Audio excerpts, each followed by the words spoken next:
Fala galera, Geando Moraes aqui, professor de História do Colégio Curso de Aplicação. E hoje nós vamos falar do período de estabilidade e da crise do sistema feudal, pessoal. Esses elementos que eu vou colocar para vocês, eles aconteceram todos ao mesmo tempo, são contemporâneos, né? Mas nós vamos para cada um deles aqui em separado. O primeiro que eu coloquei para vocês foi o renascimento comercial e urbano, faltou ali, tá? É o renascimento do comércio e também o renascimento das cidades, como elas passaram a ser importantes. Bom, a primeira coisa que tem que saber é que o feudalismo, durante uma época, ele passou por um período de relativa paz, né? As guerras continuaram existindo, mas eram mais equilibradas, né? Os senhores feudais que sobraram, né, possuíam forças equinânimes entre si, então dificilmente você tinha um senhor feudal que conseguia derrotar todos os outros, ou um que era muito facilmente derrotado. Isso gera um período de estabilidade, de paz dentro do feudalismo, que por sua vez também vai permitir um desenvolvimento tecnológico, as pessoas em paz possam se dedicar a outras coisas. Na metalurgia, você vai ter, por exemplo, a criação do arado, né?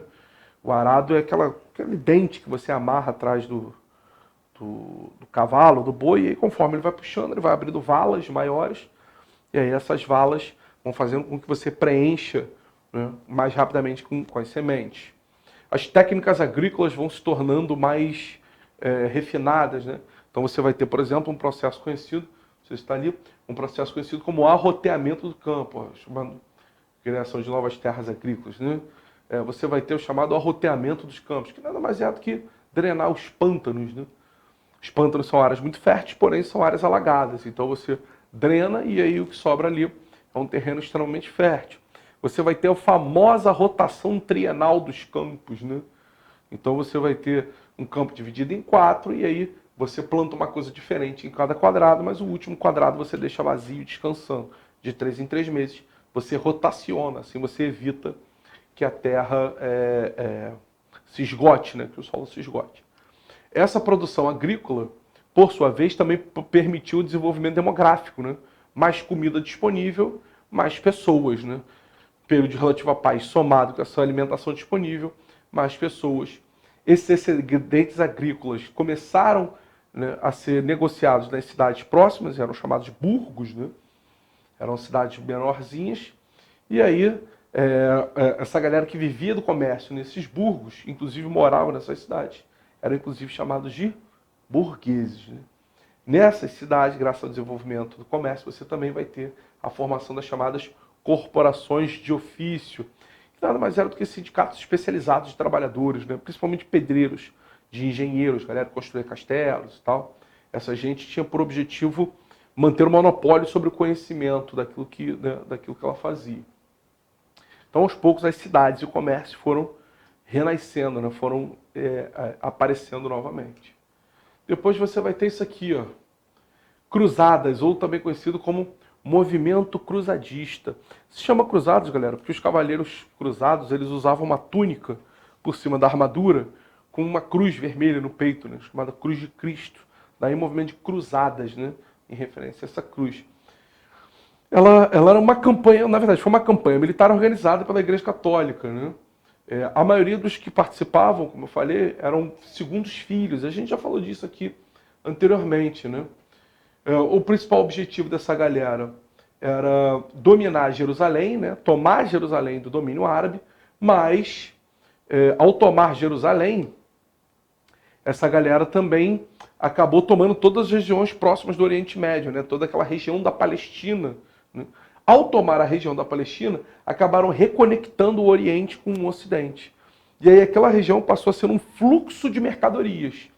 Essas especiarias começaram a chegar nos feudos, né, aumentando o luxo da nobreza, fazendo assim com que a nobreza consumisse mais.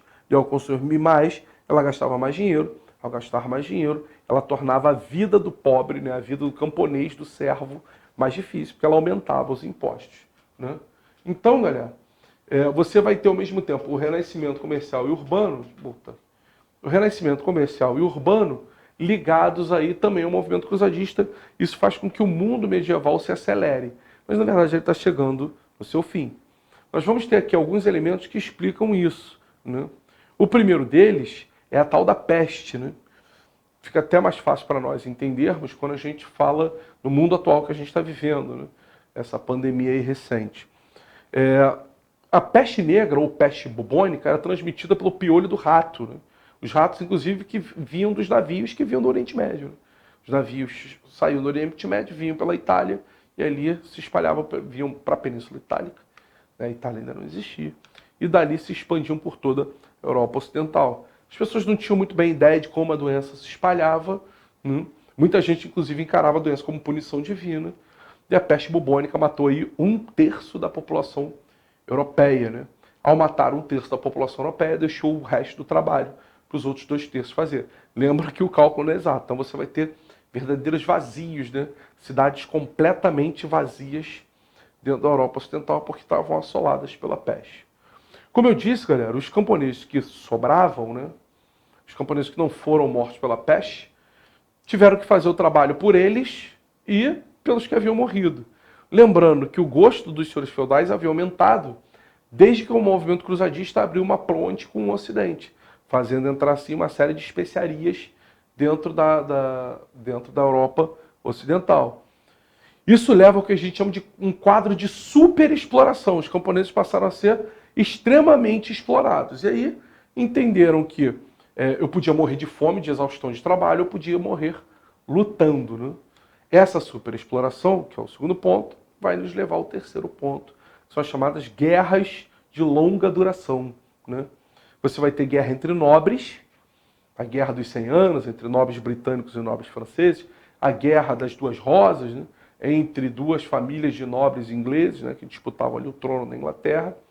E você também vai ter guerras entre nobres, entre senhores feudais e camponeses superexplorados. Essas guerras, inclusive, eram especificadamente chamadas de jaqueries. Então, esses elementos, né, a peste negra, o quadro de superexploração dos camponeses e as guerras de longa duração entre senhores feudais, entre nobres, seja entre nobres e camponeses, vai levar aí num processo de aproximadamente 300 anos de desgaste do período feudal. É justamente em cima da desagregação, em cima do desmonte do sistema feudal, é que a gente vai ver ser montado o que nós chamamos de Estado moderno, né? São os Estados nacionais absolutistas. Tudo bem, pessoal? Tranquilo? Sempre bom estar com vocês. Um beijo no coração. Até a próxima oportunidade.